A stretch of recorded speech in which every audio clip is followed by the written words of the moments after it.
They either need to get out of censoring some and not others, and just be a platform, or they need to have Section 230 removed and have to deal with the liability that comes with it. That simple.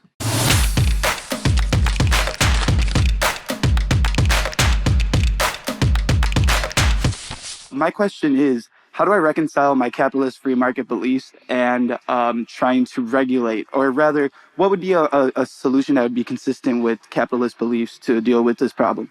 Eliminate Section 230. Simple as that. You're 100% right. I cringe when I hear fellow friends of mine who are conservatives talking about the government regulating social media. In the same way, I don't think the government should regulate radio and get rid of the fairness doctrine, which allows people like Rush Limbaugh and Sean Hannity to be on the airwaves. The market should determine that.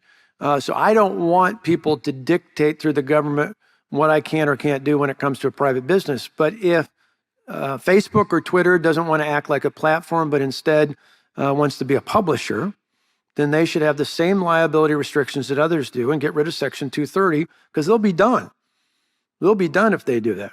And people threaten that, but you either need to do it or not do it. They either need to get out of censoring some and not others, and just be a platform, or they need to have Section 230 removed and have to deal with the liability that comes with it. That simple. Now, one other quick thing on that, though. Beyond just that debate, we get censored not only on social media, big tech, we get in the media all the time, traditional media. And yes, we need to push back, but don't ever use that as an excuse not to speak out. Don't use that as an excuse to say, and I'm not saying you are, but so I think we need to do the 230, or at least threaten the 230, Section 230 changes. But in the end, we've always had the media attacking us. And in fact, I'm always amazed when I think about my kids are 25 and 26. From the moment they watched their first video, I could see the bias come out of Hollywood. They went to school, and even the teachers that tried had textbooks that were so horribly biased, I had to give them different books to read. When they went to college, it wasn't just the left-wing professors, it was the nut job activists and all the other outside pressures that came on board. When I look at Twitter and Facebook, not so much Instagram, when I look at Hollywood and all these other things, there's incredible bias out there. And yet think about it.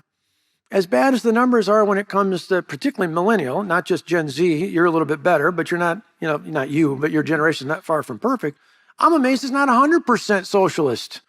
When you think of the odds we're against, all that says is we got to persist, not look for excuses. Again, you're not saying it, but we, in the end, are never going to get a fair shake. We just got to get as close as we can, because if we get the truth out, if we persist in getting the truth out, we win, because the truth is on our side and it works.